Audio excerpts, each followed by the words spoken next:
상원에서 어제 저희가 보도해드렸던 대로 1조 2천억 달러 규모의 인프라 법안을 통과시켰습니다. 예상했던 것보다는 찬성한 공화당 의원들이 좀 많이 나온 편입니다. 19명의 공화당 의원이 찬성을 한 셈인데요. 찬성 69, 반대 30으로 지금 통과가 됐습니다.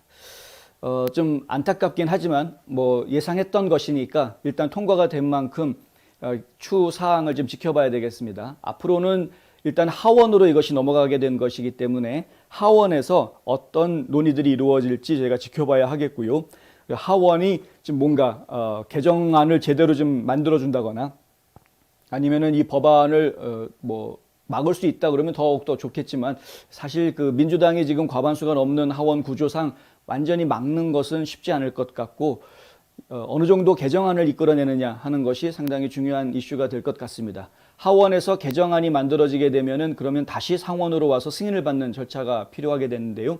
그때 상원에서 다시 한번 이 개정된 1조 2천억 달러 규모의 인프라 법안에 대한 승인에서 거부를 할 수 있는 또 하나의 기회가 있기 때문에 이제 그렇게 된다면 저희가 참 좋겠다라고 지금 생각을 하고 있는 것이죠. 그러니까 조금 더 인내심을 가지고 지켜봐야 하겠고 상원은 이제 8월 달에 휴가를 좀 가집니다. 휴가를 갖는 시간을 갖기 때문에 당분간은 회의가 그렇게 많이 진척이 될 것 같지는 않습니다. 근데 9월부터 이제 본격적으로 다시 회기가 시작될 것 같은데 9월부터는 뭔가 소식이 또 나오기 시작할 것으로 그렇게 예상이 됩니다. 일단 상원에서는 이 사회기반 시설 법안 이것을 통과시켰다라는 것에 대해서 자기네들끼리는 상원 의원들끼리는 진짜 양당이 어렵게 초당적인 법안을 만들어냈다라는 데에서는 좀 자축하는 그런 분위기를 좀 보이고 있다. 물론 반대표를 던진 공화당 30명 상원 의원들이 아직까지 있습니다만은 그 공화당 30명의 반대표를 던진 의원들은 이건 도저히 용납할 수 없는 것인데 왜 찬성하느냐라고 생각하고 있겠지만 나머지 지금 69명 거의 70명 가까운 상원 의원들은 지금 자축하고 있는 그런 분위기다. 좀 안타깝습니다. 일단은 지금 이거는 통과시켰기 때문에 저희가 전에 보도해드렸던 대로 민주당 쪽에서는 3조 5천억 달러 규모의 아메리카 패밀리스 플랜이라는 것을 이제 본격적으로 추진을 하게 되는데요. 당장 빠르게 추진하자라는 이야기가 낸시 펠로시 입에서도 나왔고 지금 상원 의원들 사이에서 척 슈머한테도 이런 이야기들이 지금 나왔습니다. 그래서 상당히 빠르게 이 이야기들이 지금 진행이 될 수 있을 것이다. 그럼에도 불구하고 일단 8월 중에는 휴가들을 가기 때문에 본격적인 논의는 9월 달에 이루어질 것으로 예상이 됩니다만은 어쨌든 중간에라도 계속 새로운 소식이 오면은 계속 전해드리도록 하겠습니다. 이 아메리카 패밀리스 플랜이 가지고 있는 문제점들에 대해서는 저희가 여러 차례 얘기를 해드렸기 때문에 크게 다시 반복하지는 않겠습니다. 간단하게 말씀드리면 보편적인 유치원, 3살, 4살짜리 아이들이 다니는 유치원 타가소 있죠. 프리 킨더가든, 프리 K. 그거 전부 다 무료로 하겠다라는 이야기입니다. 그 다음에 커뮤니티 칼리지도 무료, 학비 무료로 만들겠다. 공립 커뮤니티 칼리지만 이제 해당이 되는 것이고요. 그리고 메디케어를 확대하겠다라는 이야기가 들어가 있습니다. 그 다음에 수백만 명의 불법 이민자들에 대해서 사면 조치를 취해주겠다. 이제 사면 조치를 취해주는 그 내용이 구체적으로 어떤 내용들이 담길지는 모르겠으나 지금 현재 얘기가 되고 있는 부분은 농업 분야에서 종사하는 사람들에 대한 영주권 부여 이것이 이제 1차적으로 이야기가 될 것이다라는 이야기가 있고요. 법안이 좀 더 구체화되면은 이후에 아마 다카에 대한 이야기 그리고 다파에 대한 이야기도 나올 겁니다. 다카는 다 아시다시피 이제 드리머들 어릴 때 부모 따라서 불법으로 미국에 입국을 했는데 신분이 없는 상태에서 초중고등학교를 미국에서 다 공부를 하고 성장을 한 경우 이런 경우에는 사실 미국인이라고 보아도 손색이 없는 상황인데 이 아이들을 그냥 불체자라고 추방할 수 있겠느냐 해서 불체자지만은 이런 드리머들은 이런 경우를 드리머라고 하죠. 이런 청년들은 추방하지 말자 그리고 일할 기회를 주자 해서 추방 유예 조치를 취했었습니다. 그걸 이제 2년 동안 추방 유예를 해주고 그 2년이 다 지나고 나면은 또다시 2년을 더 연장해주고 이런 식으로 해서 뭐 사실상은 영주권 주는 거랑 큰 차이는 없어 보입니다만은 현실적으로는 이제 일할 수 있게 해주면서 계속 2년씩 연장하는 방식으로 체류하게 해주는 이런 방식으로 해주었던 것이 이게 이제 오바마 행정부 시절에 있었던 일이었는데 이 다카 규정을 3년으로 늘리자라든가 아니면은 이제 아예 이 다카의 드리머들한테 영주권을 주자라는 이야기들이 공공연하게 이야기가 되어져 오고 있던 부분입니다. 그래서 이 부분이 여기 포함이 될 것인가 하는 것하고요. 그다음에 다파라는 거는 불법으로 미국에 들어왔는데 미국에서 아이를 낳게 되면 아이는 미국에서 태어났기 때문에 태어나면서 시민권자가 되죠.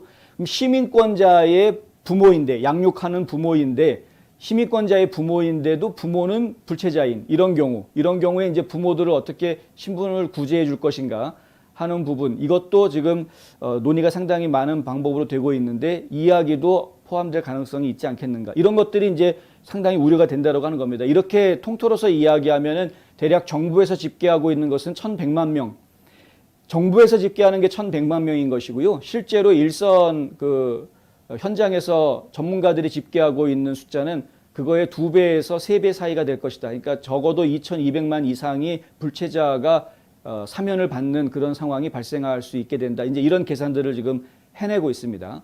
근데 이게 2,200만 명의 불체자들한테 영주권을 준다라고 할 경우에 과연 그것이 앞으로 어떤 영향을 미치게 되는 것인지 사회적으로 굉장히 많은 이야기들이 나올 수가 있는 것이겠죠. 이제 또 한 가지 중요한 부분은 지금 국경 위기 상태다. 국경 위기 상태라고 이야기를 하고 지금 한 달에 20만 명이 넘는 불체자들이 몰려 들어오다가 잡히는 이런 상황이 계속 전개가 되고 있는데 이런 국경이 지금 불안전한 상황에서 그것도 남부 국경만 이야기한 겁니다, 사실은. 이렇게 국경이 불안한 상황에서 과연 불체자들한테 사면을 해주고 영주권을 주는 것이 과연 미국에 오고 싶어하는 예비 불체자들이나 예비 밀입국자들한테 어떤 메시지를 주게 될 것인가? 미국이란 나라가 과연 국경이 있긴 한 건가라는 그런 자조적인 이야기가 나올 법한 그런 상황으로 연결될 수도 있기 때문에 심각한 이민 문제로 연결될 수도 있는 그런 상황이어서 좀 더 상태를 좀 지켜봐야 됩니다. 이게 3조 5천억 달러라는 돈을 물론 한 해에 다 쓰는 건 아니지만 적어도 이제 5년에서 빠르면 5년에서 길면은 8년 내지는 10년 정도 안에 그런 돈을 집행을 하겠다라는 것인데 일반적으로 8년 안에 집행하겠다라는 계획으로 이런 계획들을 세우는데요. 그런데 이 안에 돈을 집행한다라는 계획을 세우면서 이 안에 이런 법률로 이야기해야 될 부분들이 다 포함이 돼서 들어간다라는 데 문제가 상당히 있다라는 것이죠. 저희가 그런 부분들에 대해서 좀 신경을 좀 써야 되는 것이다 하는 것입니다. 이런 내용들이 과연 효과적으로 상원에서 저지가 될 수 있을지 그리고 또 하원에서 또 마찬가지로 저지가 될 수 있을지 저희가 지금 상황을 봐야 되는데 민주당은 지금 어떻게든 똘똘 딱 뭉쳐가지고 딱 움직여 그러면은 그리고서는 바로 딱 움직이는 이런 상황이기 때문에 테드 크루즈 의원이 그런 말 하지 않았습니까? 어제 팍스뉴스에서 션 해니리하고 인터뷰할 때 그런 얘기가 나오는데 의회 안에 지금 이상한 분위기가 있다. 이게 이상한 좀 집단 사고 같은 그런 분위기가 있는데 그게 뭐냐 하면은 그냥 척 슈머가 뭐라고 얘기하면 무조건 다 사람들이 복종을 한다. 그 사람들이 하는 대답은 딱 하나밖에 없다. Sir, yes, sir. 그거밖에 없다는 겁니다. Sir, yes, sir. 이거는 군대에서 하는 이야기입니다. 군대에서 이 지휘관이 부하 사병들한테 어떤 명령을 하거나 지시를 할 때 돌격 앞으로 이런 식으로 이제 어떤 명령을 하거나 지시를 할 때 그때 명령을 받은 사병들이 대답하는 내용이 Sir, yes, sir입니다. 근데 지금 그렇게 하고 있다라는 거죠. 민주당 상원 의원들이 의회 내에서 지금 그런 식으로 행동하고 있다는 겁니다. 그래서 과연 지금 이제 라이너가 뒤섞여져 있는 이 공화당 의원들이 이것을 효과적으로 잘 막아낼 수 있을 것인지 상당히 좀 염려되는 부분이 있다라는 이야기를 저희가 자꾸 지금 하는 것이고요. 원래는 이제 이게 인프라 투자는 필요한 것은 분명히 사실입니다. 그러니까 지금 미국 사회가 도로도 그렇고 인터넷 환경도 그렇고 여러 가지 문제, 수도관이라든가 전기 시설이라든가 여러 가지 문제가 다른 선진국들에 비해서 지금 상당히 노후된 그런 개보수 작업을 하지 못했기 때문에 그동안에 업그레이드를 하지 못한 그런 문제 때문에 이제 좀 낙후된 문제가 있죠. 노후화된 문제가 있습니다. 특히 시골 지역 같은 경우에는 지금 문제가 더 심한 그런 상황에 있는데 이런 문제들을 개선하기 위해서는 정부에서 인프라 부분에 투자를 하는 것은 어느 나라나 다 하는 일이니까 그것은 필요한 일이라고 할 수는 있겠습니다. 그런데 하필이면 왜 지금이냐 하는 부분하고요. 그다음에 왜 이렇게 큰 돈을 쓰느냐 하는 부분에 문제가 있는 것이죠.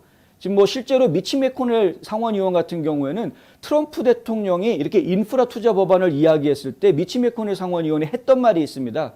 1조를 넘겨서는 안 된다. 트릴리언 달러 넘어가는 인프라 투자는 해서는 안 된다라고 아예 본인 입으로 말을 했던 적이 있는 사람이었는데 근데 지금은 자기네 당, 공화당 대통령이 아니라 민주당 대통령이 대통령으로 있는 상황에서 1조 2천억 달러, 본인이 말했던 것보다 20%나 더 올려가지고 1조 2천억 달러 규모의 인프라 법안을 통과시키는데 앞장섰다. 이런 것들은 저희가 좀 기억을 좀 해야 되는 것이죠. 상당히 좀 속상한 그런 부분이 있는 겁니다. 이 백악관 관계자들은 상원의원들이 투표하기에 앞서서 이번 합의는 형평성, 글로벌 경쟁력, 보수가 좋은 일자리에 중점을 두고 경제를 활성화할 것이다 라고 이제 상원의원들한테 이렇게 다독여주고 독려하는, 예스라고 투표해라, 찬성하라고 막 독려하는 그런 메시지를 내놨었는데, 이것도 참 골치 아픈 이야기죠. 솔직히 말씀을 드리자면 상당히 골치 아픕니다. 이것이 도로, 교량, 수로 이런 것들을 개선하는 데 사용이 된다. 항만과 그다음에 이제 공항시설, 그다음에 인터넷 환경 이런 것들을 개선하는 데 사용이 된다라는 점에서는 긍정적입니다. 그런데 그곳에 쓰이도록 예산을 배정받은 게 지금 알려진 바로는 1,200억이 안 된다. 10%가 안 된다라는 것이죠. 그럼 나머지는 다 어디로 가느냐? 나머지는 좀 다 어디로 가는지 저희도 좀 알아봐야 되겠습니다. 제가 그것까지 지금 시간이 부족해서 조사를 못했는데 나머지 돈들이 어디로 가는지 조사해서 좀 알려드리도록 하겠고요. 1조 2천억 달러 중에서도 새로 지금 이제 신권을 발행하는 건, 돈을 발행하는 것은 5,500억 달러만 새로 발행을 하기로 했고요. 나머지 부분에 대해서는 코로나 바이러스 구제 법안을 만들었었던 것에서 사용하지 않고 남아있는 예산을 집행하는 것으로 그렇게 이야기가 돼 있습니다. 그리고 1조 2천억 달러 규모의 인프라 법안에서 공화당 의원들이 이렇게 19명씩이나 찬성을 해줄 수 있었던 사실 가장 큰 동력이 뭐였냐면은 세금을 건드리지 않겠다라는 부분이었습니다. 그러니까 세금을 올리지 않으면서 그러면서 인프라를 개선하는 방법을 찾아내겠다. 그렇게 해서 그 합의된 내용의 기초에서 지금까지 몇 달 동안 작업을 해가지고 지금 만들어 놓은 것이 이 안이라고 하는데, 그것 때문에 세금을 올리지 않는다는 약속이 있었기 때문에 공화당 의원들은 다른 부분들에 대해서는 좀 부족함이 많이 보이긴 했으나 그럼에도 불구하고 그냥 참아줬다. 이런 식으로 지금 공화당 의원들이 얘기를 하고 있는 것이죠. 거기에는 이제 뭐 미사 머커스키 의원 같은 경우에도 의회에서 연설할 때 그렇게 이야기를 합니다. 부족한 부분이 많고 완벽하지 않고 문제점들이 많이 보이지만 하지만 가장 중요한 인프라 투자라는 것을 더 이상 늦출 수는 없었던 그런 현실적인 문제가 있었고, 세금을 올리지 않기로 서로가 약속한 것이 있었기 때문에 우리는 이 법안에 찬성을 한 것이다. 이런 이야기들을 하고요.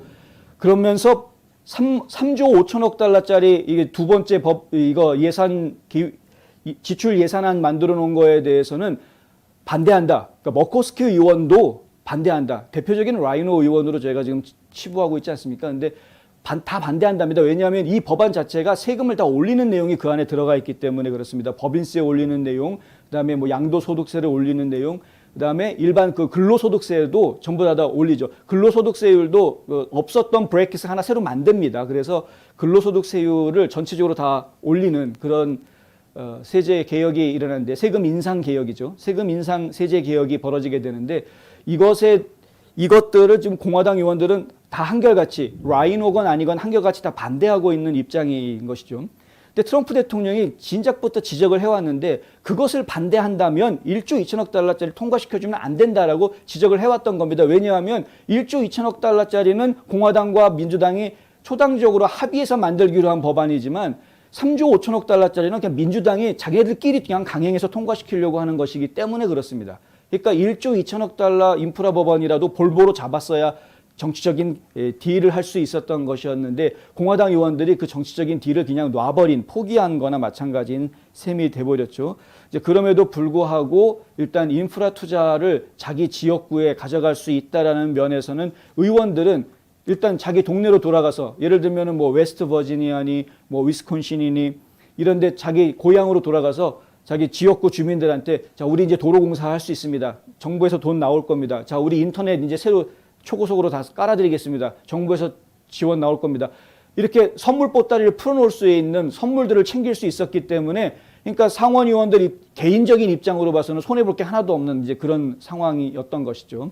대의를 보지 못하고 이 전체적인 큰 그림을 보지 못하고 자기네 지역구만 생각하는 어떤 지역 이기주의적인 생각이라든가 개인의 입장만 생각하는 그런 개인주의적인, 아주 그 개인주의라기보다는 그건 이기주의라고 저희는 봐야 될 것 같은데, 그런 이기주의적인 판단해서 큰 일을 그르친 꼴이 돼버린 것이나 마찬가지입니다. 사실은 참 골치 아픕니다. 트럼프 전 대통령은 이 법안이 통과되자마자 바로 성명을 내놨는데요. 미치 매코넬이 왜 이 비인프라 법안, 그러니까 인프라 법안 아니라는 거죠. non-infra structure라고 이야기하는데, 그러니까 이 비인프라 법안이 통과되도록 했는지 아무도 이해할 수 없을 것이다. 그는 앞으로 따라올 엄청나게 큰 법안에 대한 그의 영향력을 모두 포기했다. 이 말이 바로 그 말입니다. 1조 2천억 달러짜리 인프라 법안을 볼모로 잡고 있으면 3조 5천억 달러짜리 이 두 번째 법안에 대해서 민주당이 자기들끼리 통과시키려고 하는 거에 대해서 뭔가 이렇게 블락킹할 수 있는, 야, 그건 니네들 그거 너희 맘대로 그거 할 것 같으면 우리 이거 합의 못 해줘라고 이렇게 딜을 할 수가 있었던 거였는데 그걸 포기해버린 셈이 돼버렸다는 겁니다. 통과시킴으로 해서. 그는 앞으로 따라올 엄청나게 큰 법안에 대한 그의 영향력을 모두 포기했다. 나는 수년간 조용히 미치 매코넬이 정치에서 가장 과대평가된 남자라고 말해왔는데 이제는 더 이상 조용히 있을 필요가 없다. 그는 바이든에게 승리를 안겨주기 위해 매우 열심히 일하고 있으며 이제 그들은 우리나라 역사상 가장 큰 세금 인상을 포함한 더 큰 것을 누릴 것이다. 민주당 의원들이 이제는 더 큰 것을 노린다. 이 3.5조짜리, 3조 5천억 달러짜리 법안 만들 거란 이야기를 하는 것이고요. 이건 아까도 말씀드린 대로 돈의 액수도 문제지만 그것도 지나치게 큰 액수도 지금 정부 부채가 발생하는 문제가 상당히 큰 문제가 있긴 하지만 뭐 그런 것을 떠나서 그리고 사실 이것은 또 인플레이션으로 연결될 수도 있는 문제도 있습니다. 근데 이런 것들을 떠나서 기본적으로 법률을 또 바꾸는, 그러니까 지금 공화당 의원들이 방어해야 될 여러 가지 법안들이 있는데 그러한 방어해야 될 법안들을 그냥 무방비 상태로 통과시켜 줄 수밖에 없는 이상한 상황들을 지금 만들게 하고 있다. 국정 운영에서 지금 거의 완전히 뒤로 밀리는, 보통 이렇게 전쟁을 하다 보면은 이보 전진을 위해서 일보 후퇴하는 이런 전술을 사용할 수는 있지만 지금과 같은 상황은 이보 전진을 위한 일보 후퇴가 아니라 그냥 완전히 뒤로 밀려버리는 이런 전선을 내어준 그런 상황이다라는 지적인 것입니다.